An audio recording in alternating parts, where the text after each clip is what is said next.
All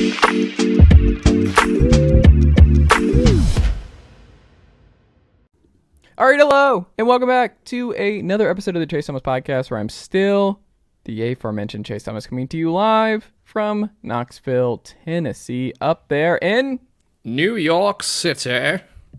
Fangraphs good one this time. That was a good one. Fangraphs own Jon Tayler. Yes. He's always in the Valentine's mood, because the new spot for John in New York City is John is in a pink sanctuary to do these pods. A very comfortable place. If you'd like, I got the black hoodie going, so if you want, I can just kind of stretch out and try to cover it up.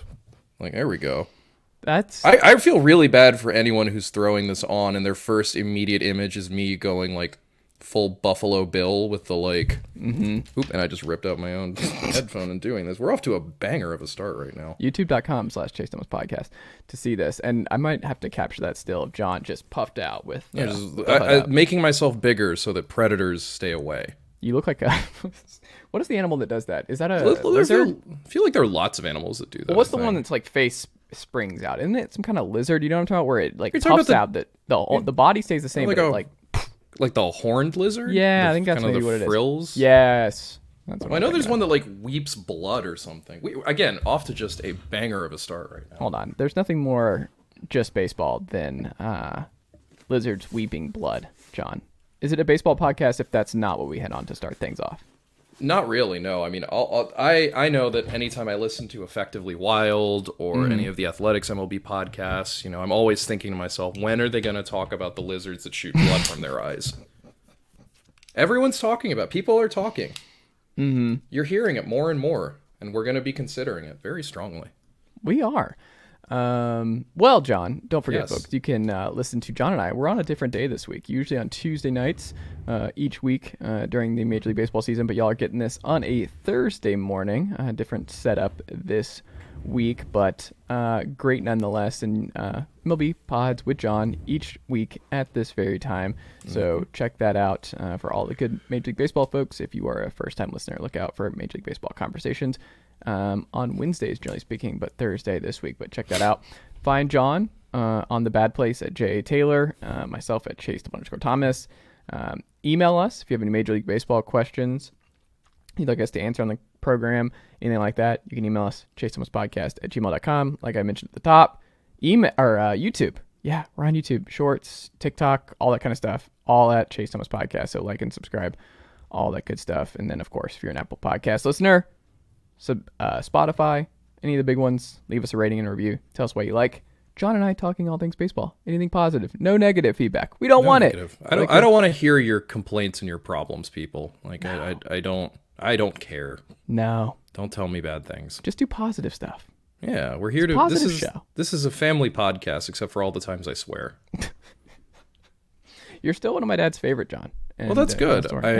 I'm glad that my potty mouth has yet to lose me fans and listeners.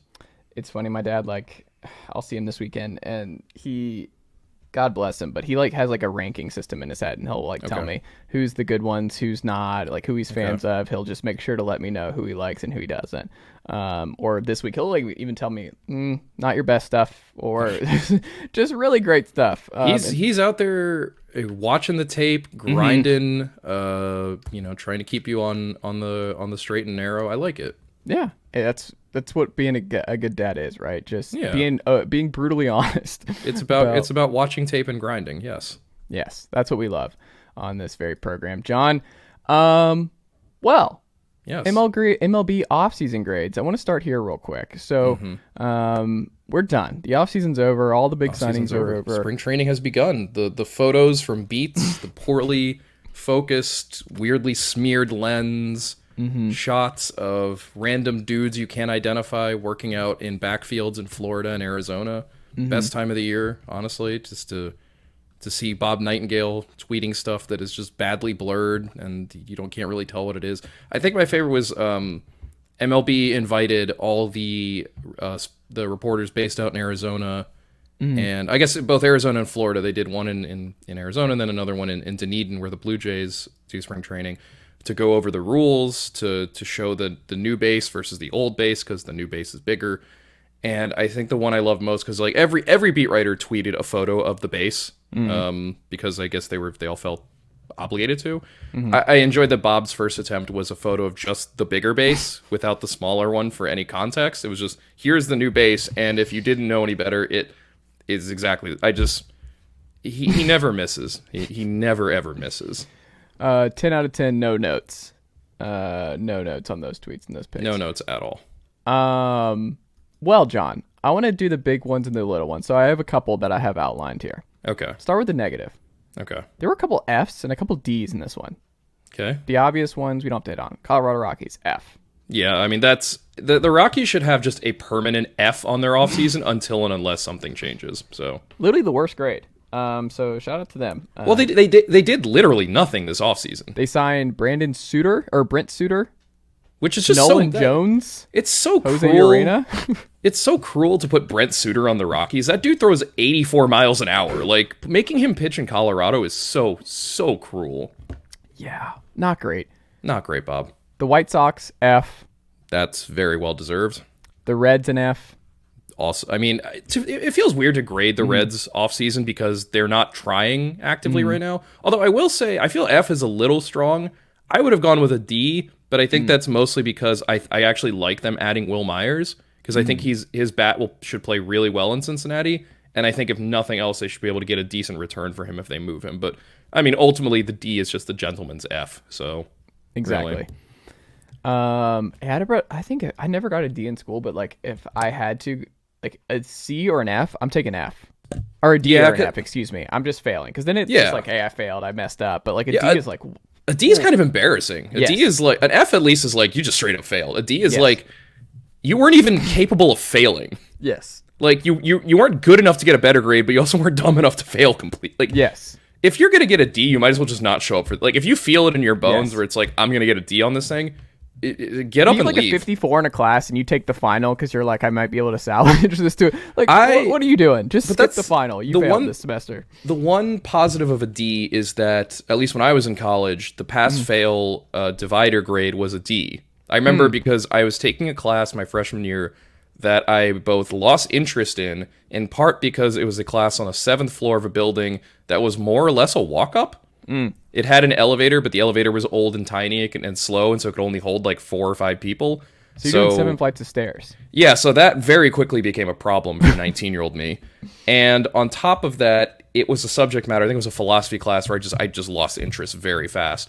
So eventually, I went to the registrar's office to change my grade to a pass-fail grade because it wasn't a major requirement. I didn't need it for grad. I was just like, I just don't want a literal like D or an F on my record. And I remember asking them, what is the threshold for pass fail? And the way the person at the registrar's office phrased it, I'll never forget, was you get the D, you get the P. Like, you get the D, you pass. And let me tell you, the feeling of going into the final exam knowing I had beaten a D average and just sitting there with that final exam and then like halfway through going, wait, you know what, this doesn't matter anymore, and just like scribbling something out. I was the first person to finish that exam. Very proud of myself to walk out of there and be like, nothing matters. So there is one way in which a D is actually a good grade to get. This reminds me of Road Trip. I think that was the classic late 90s staple. Tom Green, where he's taking a philosophy class, and that's what he's trying to do, and he has to learn philosophy. And the bus ride back. Well, because the main character that is Breckin Mayer, right? Yes, it is. Yeah, and so he has an exam he's trying to pass, but then the shisty weed smoking guy, is like, I can teach you philosophy, and he does it by professional presenting wrestling. Through the lens of professional wrestling, which I always kind of liked. It was like, oh, that's actually kind of clever, honestly. Yeah. And then he passes, and there you go. Not to spoil the 1998 hit Road Trip. Yeah, I was gonna say, starring Tom Green, briefly Andy Dick, Stifler's in it. Stifler's in it. He gets a prostate massage at one point. He does, and it ends up becoming his kink. What a movie! What a movie for impressionable youth. It's a good movie, though. It's a fun time. It's a fun time. Very fun time. Banger. They don't make movies like that anymore, folks. Like, let me tell you, like, no good comedies where they don't have to mean anything. It's just, I laughed for an hour and a half. That's what I wanted. Just a light just funny comedy. Where are they going? You want to have a good time. Yeah, it's all about good times. The world is burning. The world's terrible. I just want to have a good time for an hour and a half. This is a dark episode right now. All I want is more road trip movies. And do you know a fun fact that you never knew you needed to know? Do you know who would have played Tom Green's character if Tom Green did not take the role? Who it was down to? I'm hoping it was someone like Robert De Niro or like Jeremy Strong from Succession, like Jim Belushi, like a really, really method Daniel Day-Lewis. I really would have enjoyed that. Who was it though? Zach Galifianakis. I could see that. Yeah. I think he would have done quite well with that role, but I'm still out here hoping for the alternate universe road trip with Daniel Day-Lewis. That would be a lot of fun. That would be fun. He needs to do more comedies. We get it. You're great. The Los Angeles Dodgers and the Giants both got D pluses from Dave Schoenfield, which jumped out to me because I was like, that's harsh, man. I don't know. D plus? So I think that's harsh for the Dodgers, but I also think it's understandable because they really didn't have much of an offseason. And truthfully, if their plan for this offseason was, in fact, get below the luxury tax threshold, then they failed.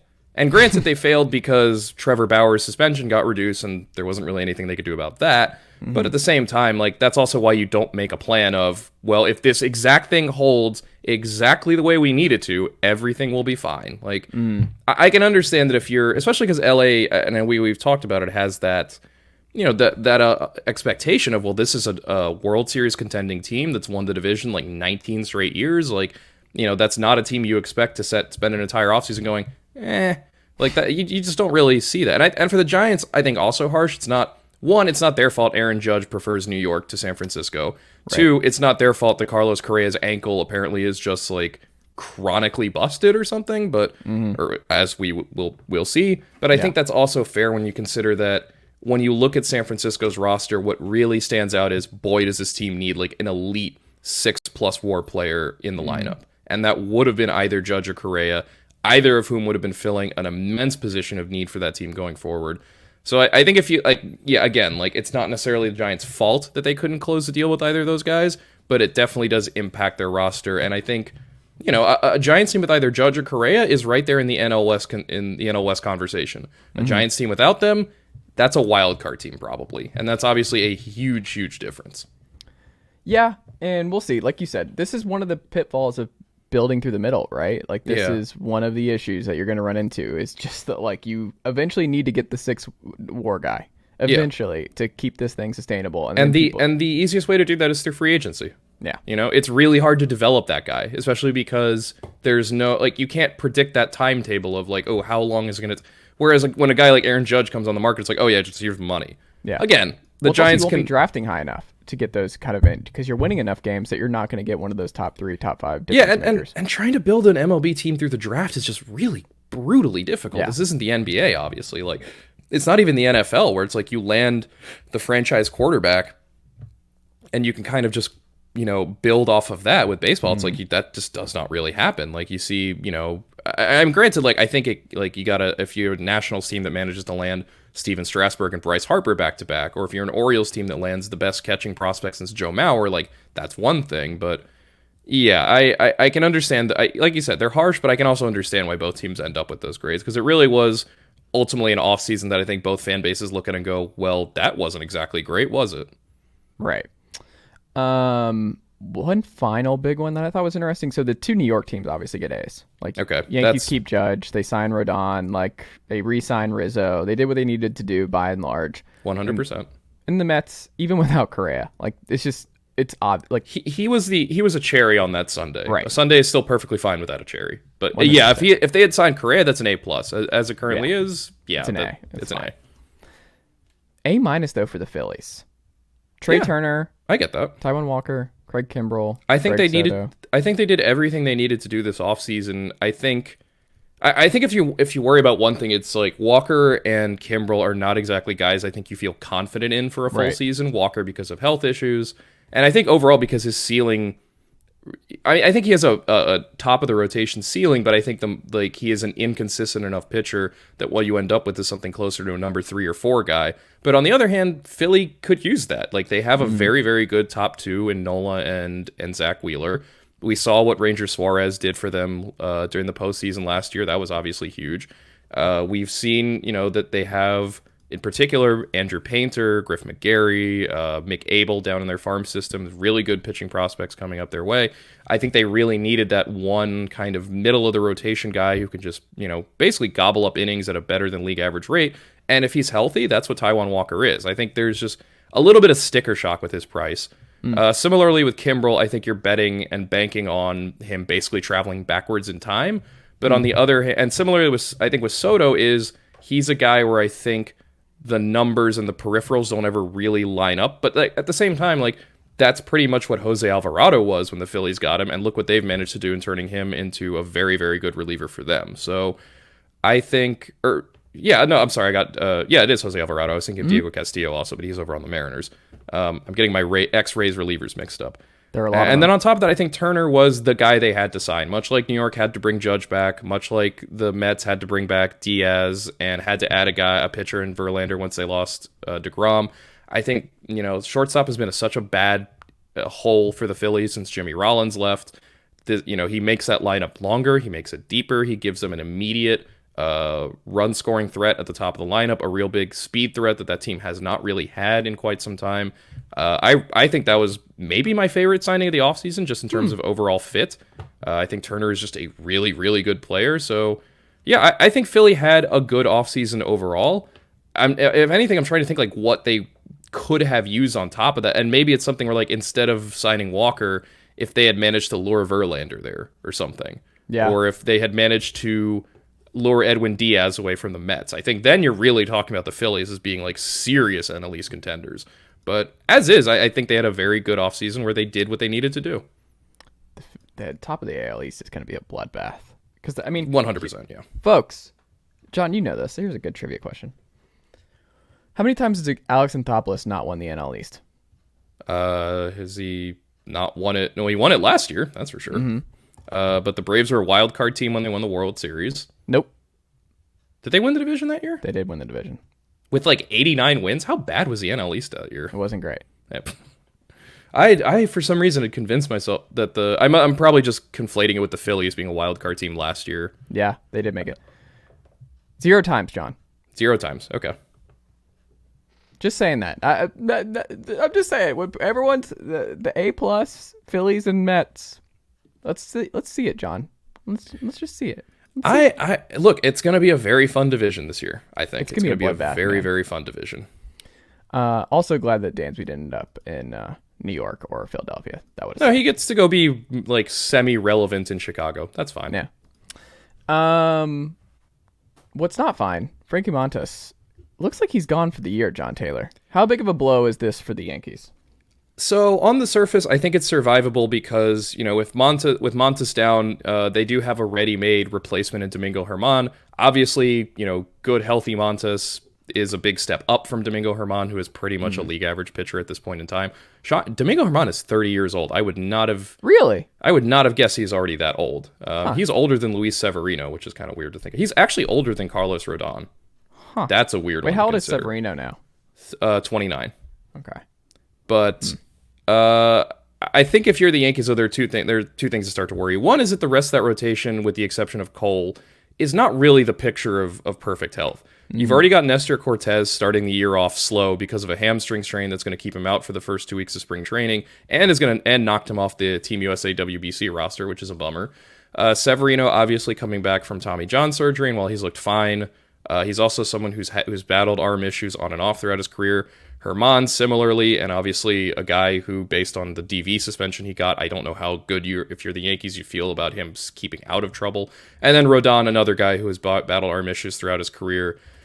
I think the other part of that if you're the Yankees, you worry is that Brian Cashman traded away a lot of the upper minors starting pitching depth on this team last season, in particular to get not just Montas in a trade where they lost 4 pitchers, where they sent 4 pitchers to Oakland, with the biggest ones being J.P. Sears and Ken Waldichuk, who were high minors options, but also Hayden Wisniewski to the Cubs for Scott Effross, who's going to end up missing the entirety of this season because of Tommy John surgery. So, and then Jordan Montgomery too. And Jordan Montgomery as well for Harrison Bader. And while obviously that trade not only worked for the Yankees in the postseason, but also gave them their starting center fielder for this season, the end result is they do not have a lot of depth left in the high minors. I mean, your guys now, where if any one of those top 5 guys, Cole, Rodon, Severino, Nestor Cortez, and Herman get injured or have to miss time, you're looking at Davy Garcia, who has gone pretty hard bust as a prospect and is out of options too. So a guy who you don't really have flexibility with him to just have him around as a kind of spot guy. You have Clark Schmidt, who I think could be a really good starter for the Yankees, but I imagine there's probably a conversation as to whether or not they want him rotation or bullpen. Similarly with guys like Clayton Beeter, who the Yankees got from the Dodgers in exchange for Joey Gallo, a really good profile, but again, a guy where it's like, do we want him in the rotation? Do we want him in the bullpen? I think that, there is going to be some real testing of the Yankees' depth at this point if they suffer another injury. They pretty much, and I think that's especially what you don't want this early in the season and spring training already, is just to know we've already lost the pillow depth that we had. Domingo Germán was supposed to be the 6th starter. That was, the guy where it's like, hey, if anything happens to one of our starters, at least we've got Domingo Germán. But ideally, that's not a tool you have to reach for until at the very least the season actually starts. Now you're already looking at a situation where we are only 5 starters deep now. There really is not a 6th guy anymore. And if it is, it's either Davy Garcia, whose prospect stock has taken a huge dip in the last 2 years, or Clark Schmidt, who is, again, a very good pitcher, but certainly I think the Yankees would prefer having... And again, even if he's now the number 6, there's not really much of a 7 behind him. At that point, you're talking about guys like Randy Vasquez or Johnny Brito or Rule 5 pick Matt Crook, where it's like, these are perfectly fine pitchers, but they're not guys I think the Yankees want to be throwing out to make starts, especially given how tight this division is going to be between them and the Blue Jays and the Rays. So it's definitely a blow for them. I don't think it's the kind of thing that ruins a season, but upper minors pitching depth was a real issue for the Yankees going into the season, and they're already going to have to start figuring out, well, how much of it do we have? Because we're going to need it sooner rather than later. Because again, I don't think you can realistically expect that quintet of guys to make it through the season fully healthy. And again, Cortez isn't fully healthy right now. He might get off to a slow start because of that too. So it could be a problem for the Yankees, and I also think it's going to mean, one, I'm sure Cashman is probably pretty irritated that Michael Wacha just signed, because he was definitely the best starting pitcher left on the market, even though I think he would be a catastrophic mistake in Yankee Stadium. But I also think, and this is also a potential issue for the Yankees, it puts them in a position where throughout the season, depending how it goes, they're probably going to be connected to pretty much any available starter that comes onto the trade market. And that's been a place where Brian Cashman has really, really struggled. You look at the guys that he's added over the course of the last 10 years in deadline deals. Montas, who basically didn't pitch, and it may at this point never end up pitching for the Yankees, really. Andrew Heaney, who was a mess. Lance Lynn, who was barely average during his time on the Yankees. Lynn was a Yankee. I know, right? Sonny Gray, who also just did not work out. It's definitely... They could also trade back for him. I feel like that's a possibility. You trade back for Sonny Gray, or because wasn't Jabba a Yankee twice? Am I misremembering that? Possibly. But I think especially now the issue is if you're relying on Brian Cashman to get a starting pitcher trade right, he has not done that very well in recent years.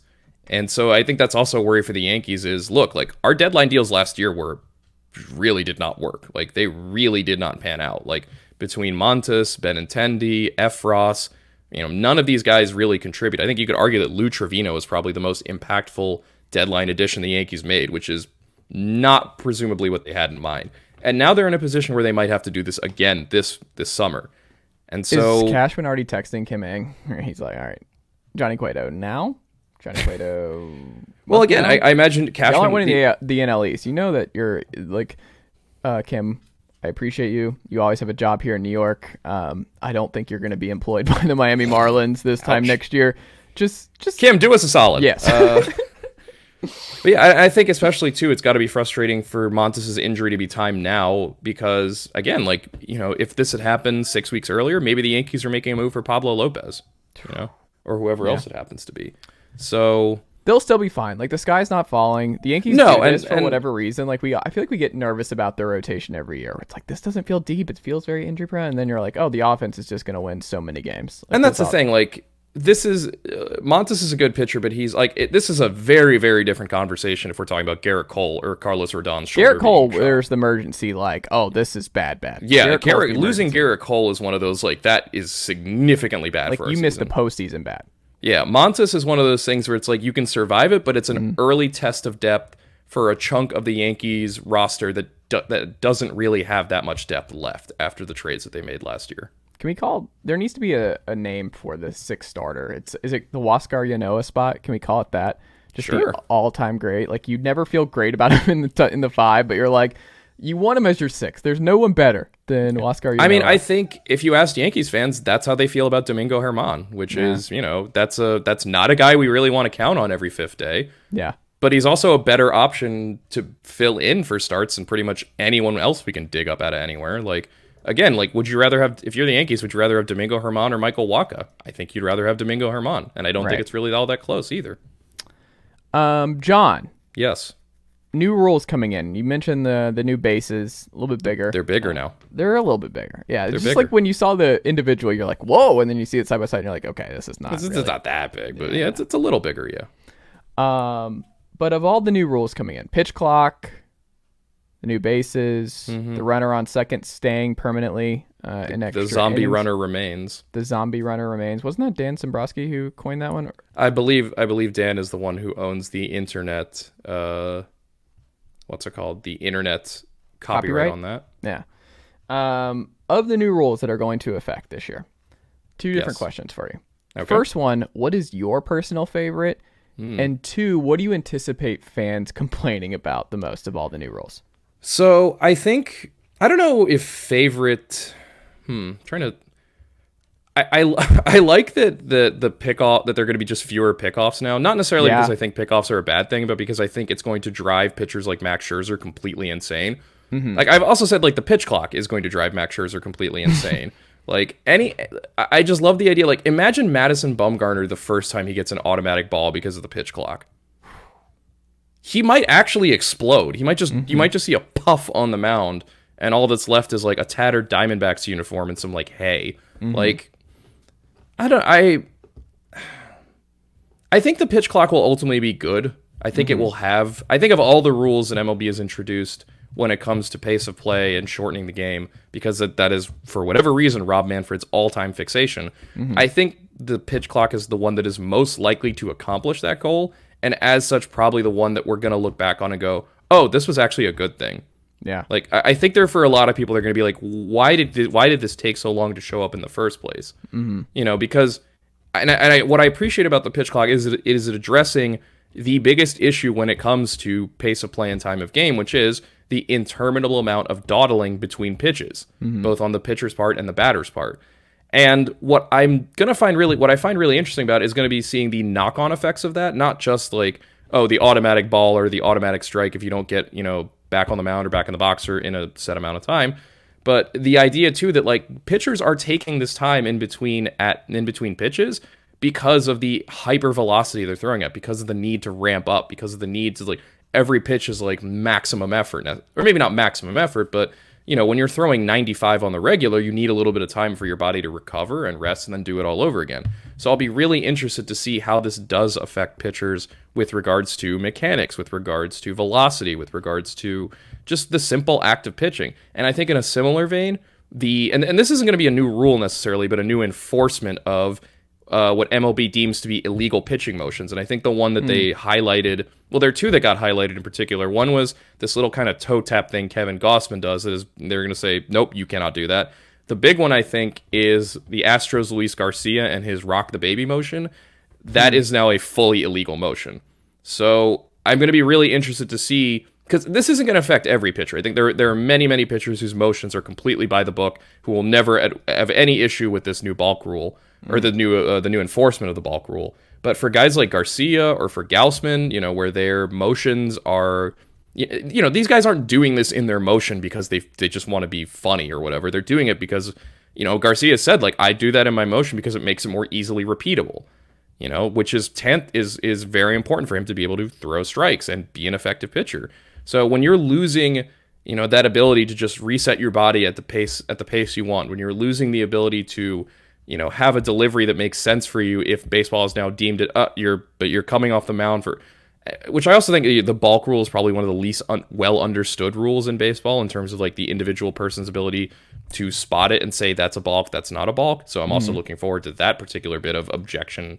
There's going to be so much courtroom drama, I feel like, with so many of these rules that's just going to be so unnecessary. But the other part of it is I don't think the other rules, and I know we're going to talk about because you want to talk about the Tom Verducci piece on the end of the shift. Yeah. I don't really think the end of the shift is going to make much of a difference. I really just don't see it. Like the kinds of guys that were hurt the most by the shift were plotting lefty sluggers.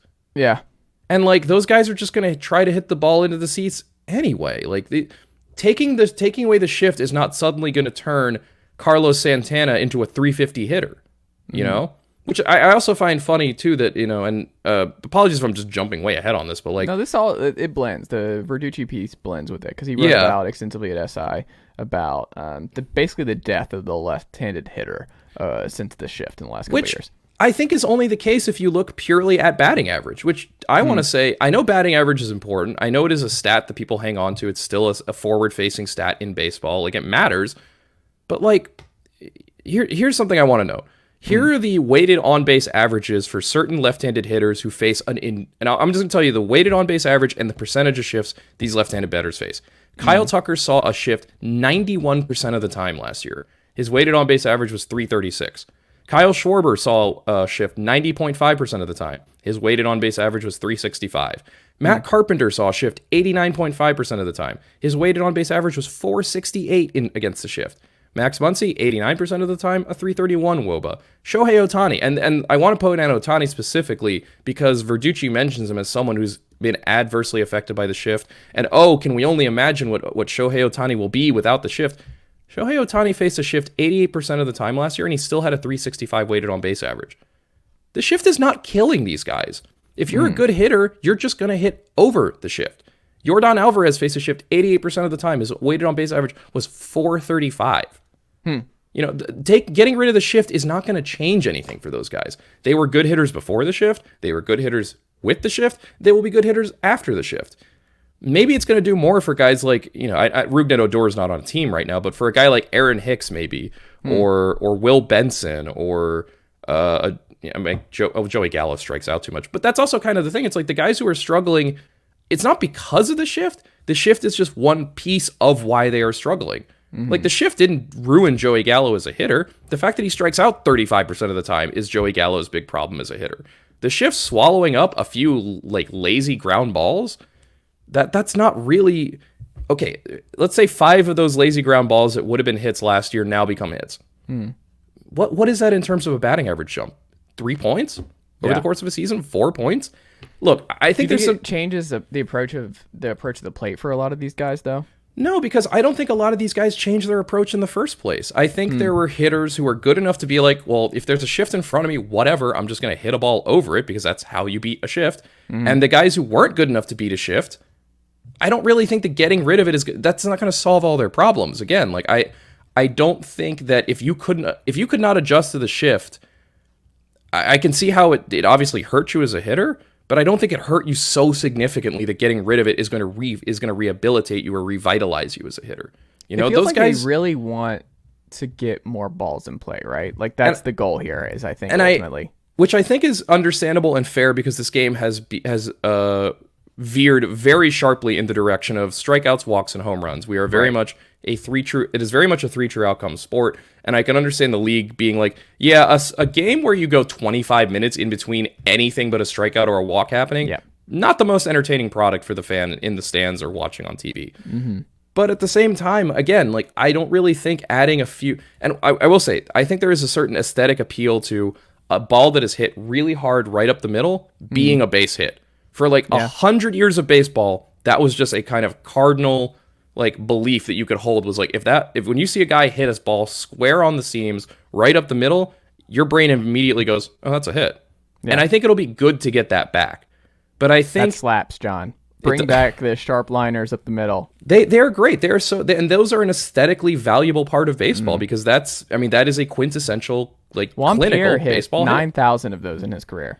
But that's the thing, like the dudes who just make their living slapping balls to the right side, getting rid of the shift really isn't going to change that much. I don't really think that the solution to baseball's problems is every now and again we get a weak ground ball through the right side. Okay. I don't know how much that really gets. I think that's why I think ultimately something like the pitch clock is going to be far, far more impactful because that's every single pitch. Yeah. The absence of the shift really is only going to affect a small percentage of hitters. Because again, the guys who are good hitters already, the shift wasn't really impacting them that much. Yeah. Granted, a 336 WOBA for Kyle Tucker, that's not great. But at the same time, he's not running a 150. It's not like the shift completely destroyed him as a hitter, or Yordan Alvarez, or Shohei Ohtani, or Corey Seager, or any of these other big left-handed sluggers. Like they still were very capable of hitting the ball hard and getting production out of it, even with an overloaded infield. So it would be nice to not see them look at the card though and be like, all right, we got to move over this way. Like that would be nice to be like, all right, we got to move. Like this guy's up. Like they look at their card and they move over. Like that'll be nice. We were like, what are we doing? This is so weird. I do just find it strange though that because baseball has never really been in the business of legislating strategy out of the game. Do you know what I mean? Like usually the game has just the pitchers adjust, batters counter adjust, batters adjust, pitchers counter adjust. The league essentially maintains a sort of natural equilibrium, if you want to call it that. But I can understand MLB's desire for more action, more balls in play, a game that looks something closer to what we grew up with and what folks older than us, watched in their time, and something that might be more appealing to a younger generation that wants this. But again, I also don't know. And granted, I'm not a Zoomer, you're not a Zoomer. Otherwise this podcast would sound really, really different. But do we actually know if younger MLB viewers, if one of their primary concerns is, hey man, I really want to see more balls through the right side of the infield. I'm so sick and tired of seeing this shortstop or the third baseman standing in shallow right field. I guess more the third baseman, but was it weird? Yeah, but again, you can get used to it. Good hitters will still thrive despite it. It's just one of those things that feels like a very desperate attempt by MLB to try to fix something when the core issue is, and I've said this before and I'll say it again, the core issue with baseball isn't so much shifts, the lack of balls. It's the fact that every pitcher throws 95 with a disgusting slider now. And that pitching is super far ahead of hitting in that regard. And that hitters have not yet been able to find the counter, to find the balance now that pitching is such a highly developed not even borderline, a pure out scientific thing where you can design your pitches in a lab and figure out the correct sequencing and tunneling that makes them the most effective.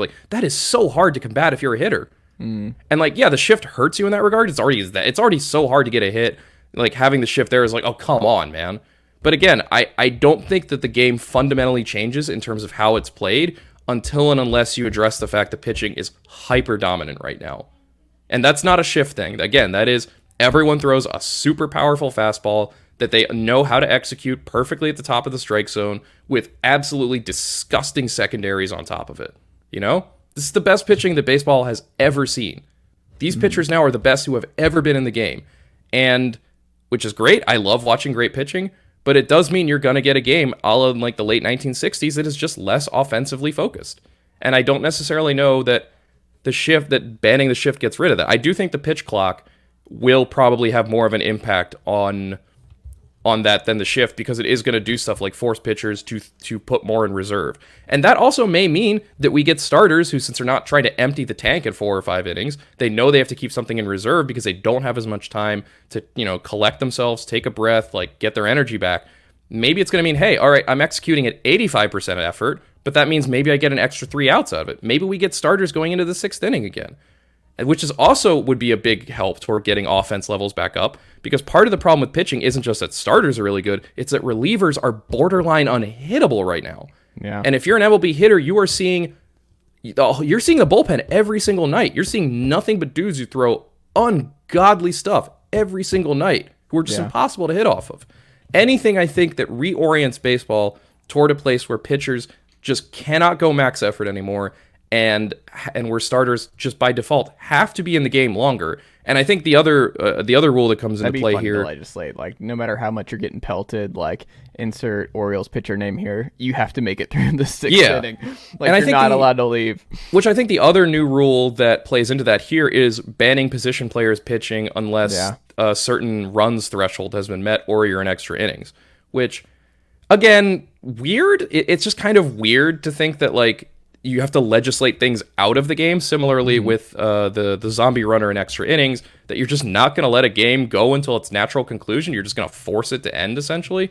But I understand it, because I understand that the desire here is to try to make a game that looks something closer to the game that we are used to. And I think over the last few years, with the sheer number of relievers, with how many, with how hard starters throw now, with the shift, with seeing so many position players pitching, I think it probably started to feel like this, like it just wasn't baseball anymore. But which I think other people made that point. I saw Joe Sheehan tweet somebody to the effect that the baseball that was played in 2019 is another universe at this point from the baseball that we're going to see in 2023. You know, and I think I've said this before too.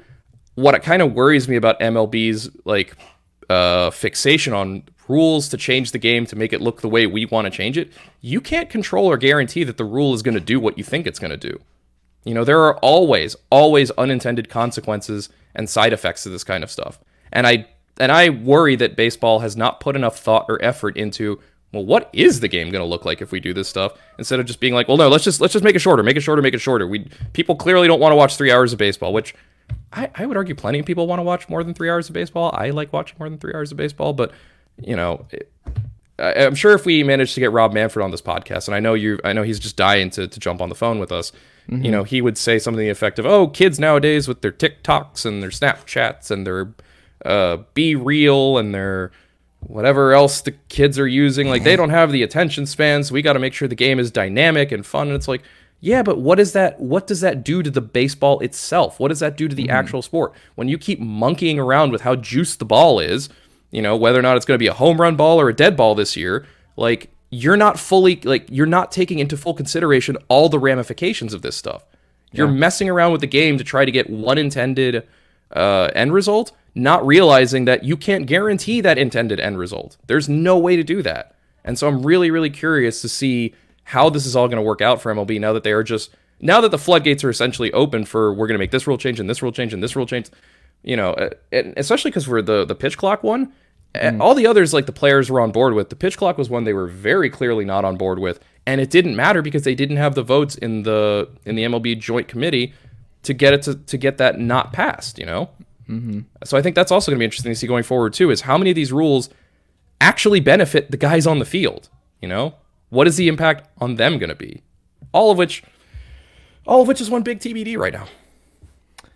It is. And look, we'll see what ultimately happens here, but I think it makes it more interesting. It makes, like, I don't know how the season's going to go. I don't know what the ball's going to be like. I don't know. I wonder how many steals we're going to see uptick. I wonder how long pitchers are going to go. There's a lot more unknowns, which is fun. That has to be so frustrating for players too, though. Yeah.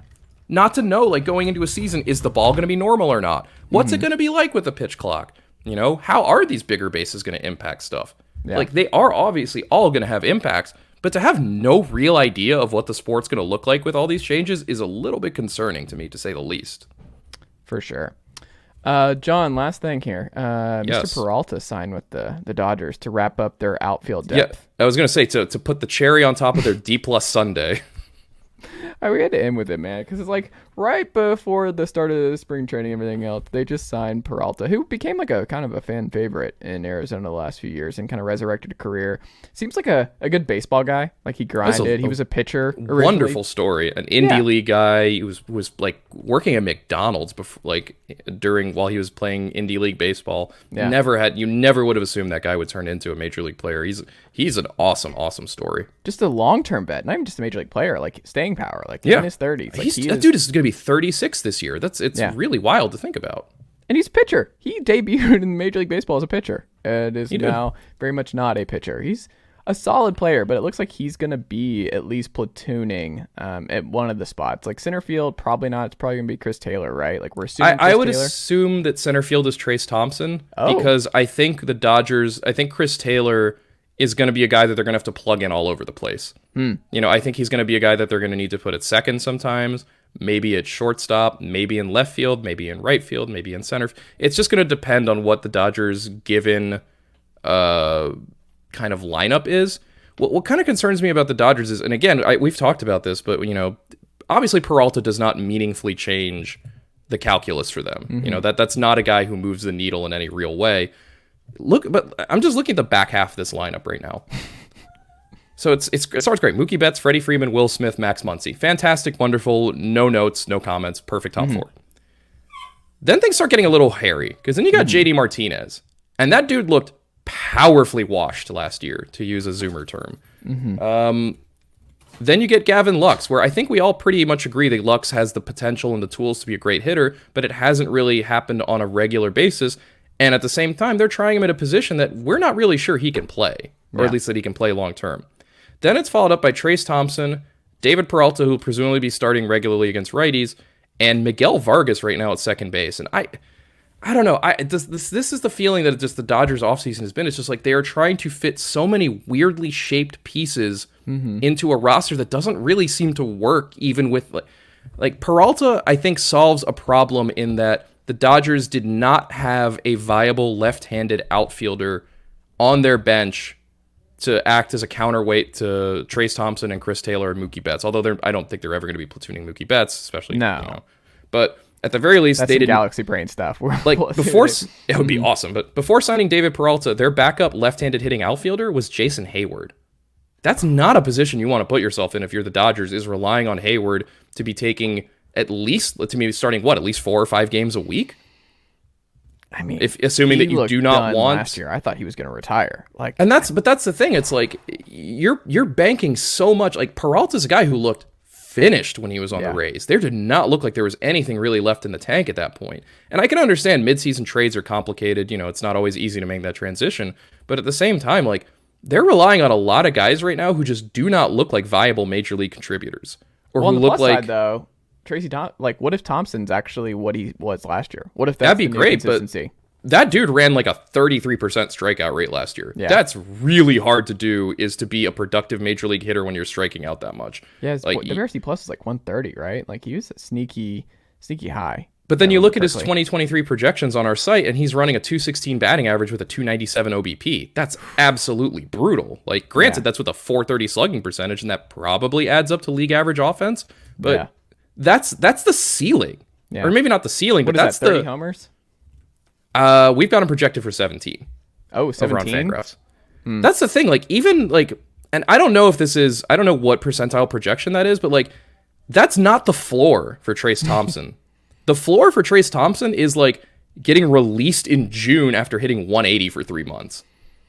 Like, the Dodgers have put themselves in a really precarious position where they are relying on a lot of untested guys, or a lot of dudes who are not the same as they were, who have left their primes, to be able to contribute on a regular basis. And not just contribute, but produce. They can't really survive, especially with the Padres looking as they are, if the left field platoon, essentially, of Chris Taylor and David Peralta combines for like an 85 WRC plus, or if JD Martinez hits 2 homers through the first 3 months of the season, and it's very clear that he just cannot get around on fastballs anymore. Like, because the other thing is the Dodgers don't really have the internal options right now to do better than that. They are. Tatis Jr. play center field. Talk about a trade that would absolutely just detonate the universe, as if the Padres shipped Tatis. Twitter, Man, I would pay I would pay to listen in on the phone call between Andrew Friedman and AJ Preller about that deal. Like, I would just give me the money to do that.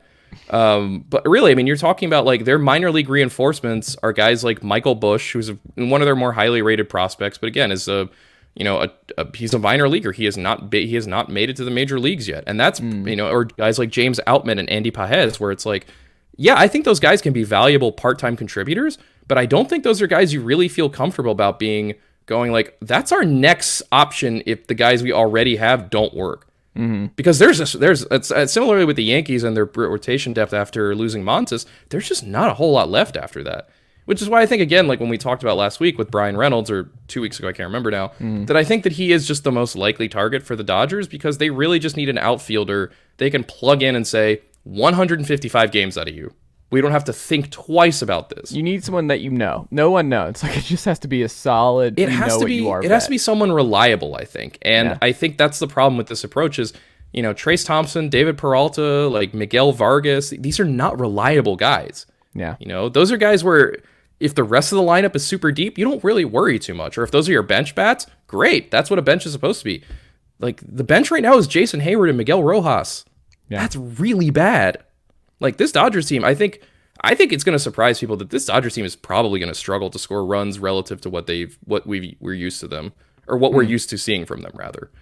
And I don't think David Peralta really comes anywhere close to fixing that for them. I mean, which is obvious. Like, they're not signing David Peralta to be the offensive savior, but I think he's illustrative of what a weird offseason this has been for the Dodgers, where they're trying to plug holes with paper towels and toilet paper. Like, that'll work for a little bit, but I don't really think it's a solution that'll get you particularly far.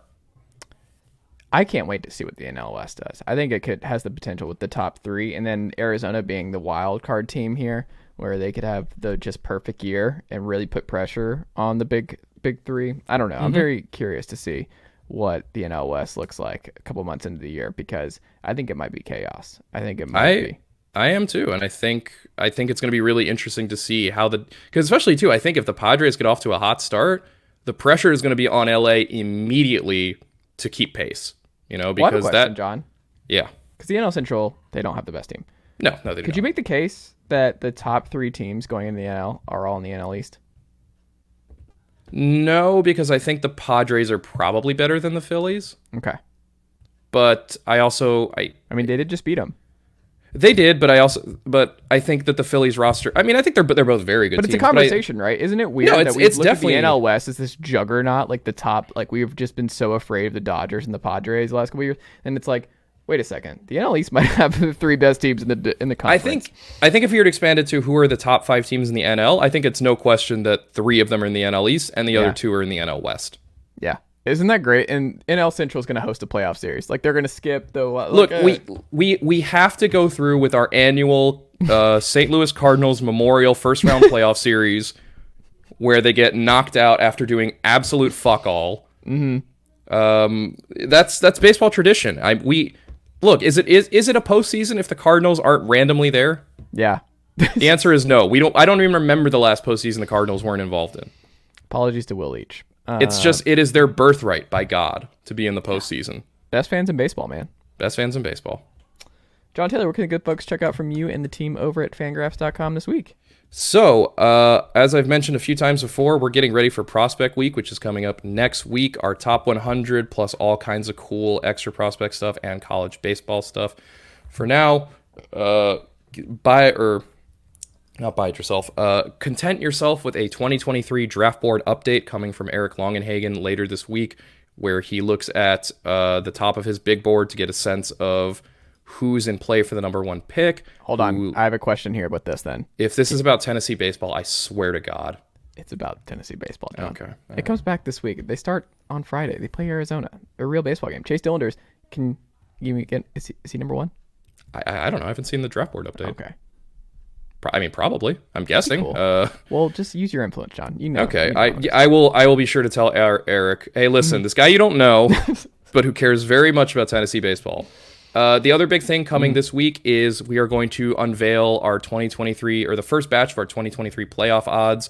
Last week we put out the 2023 projected zip standings from Dan Szymborski.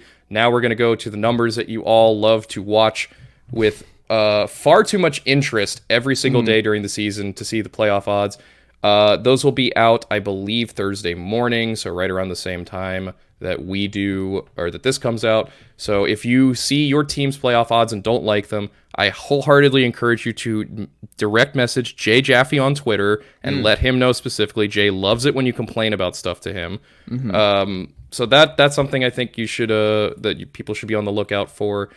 And beyond that, we're just getting ready for the season. And I want to mention again that Fangraphs will be doing a membership drive, I do believe at some point in March, We'll be coming with some new perks for our members.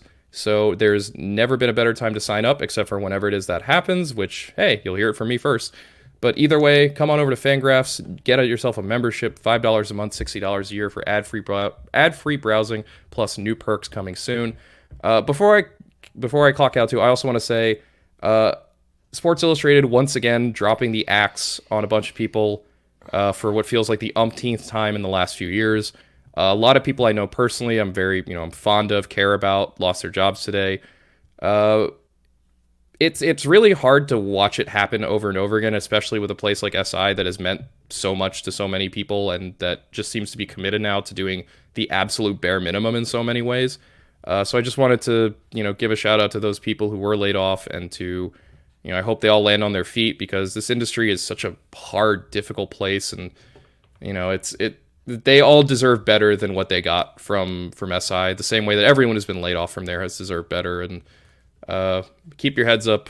Everyone is on your side. Everyone wants you all to get work again. And SI's loss will be someone else's gain, I'm sure. Absolutely. Jon Tayler, always a pleasure. And I will talk to you next week. Sounds good.